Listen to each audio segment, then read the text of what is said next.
Kozhikode POCSO case പ്രതിയെ 53 വർഷം തടവിന് ശിക്ഷിച്ചു. 8ാം ക്ലാസ് വിദ്യാർത്ഥിനിയെ പീഡിപ്പിച്ച നൊച്ചാട് സ്വദേശി മുഹമ്മദ് റെയ്ഹാനെയാണ് നാദാപുരം ഫാസ്റ്റ് ട്രാക്ക് സ്പെഷ്യൽ കോടതി ശിക്ഷിച്ചത്.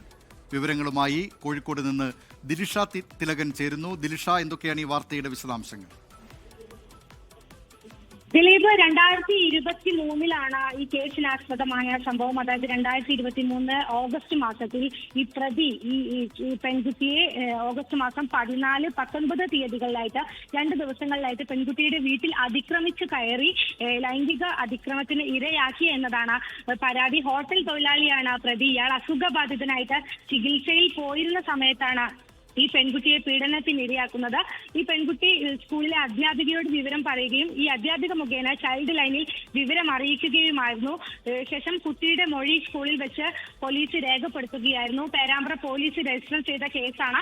ഈ ബലാത്സംഗത്തിനും അതുപോലെ തന്നെ പോക്സോ നിയമപ്രകാരമുള്ള വകുപ്പുകളുടെയും അടിസ്ഥാനത്തിൽ കേസ് രജിസ്റ്റർ ചെയ്യുകയായിരുന്നു.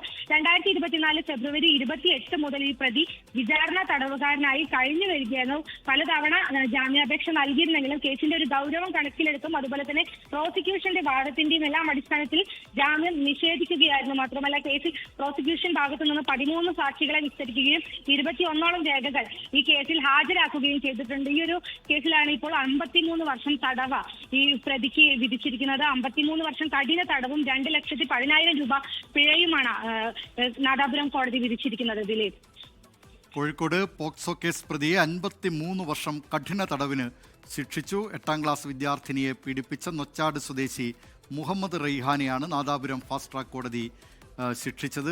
ലോകത്തെവിടെയായാലും ഏത് സമയത്തും 24 വാർത്തകളും ഓഗ്മെന്റഡ് റിയാലിറ്റി പാക്കേജുകളും എക്സ്പ്ലെയിനറുകളും വിശദമായി കാണാൻ ഞങ്ങളുടെ യൂട്യൂബ് ചാനൽ നിങ്ങൾക്ക് സബ്സ്ക്രൈബ് ചെയ്യാം.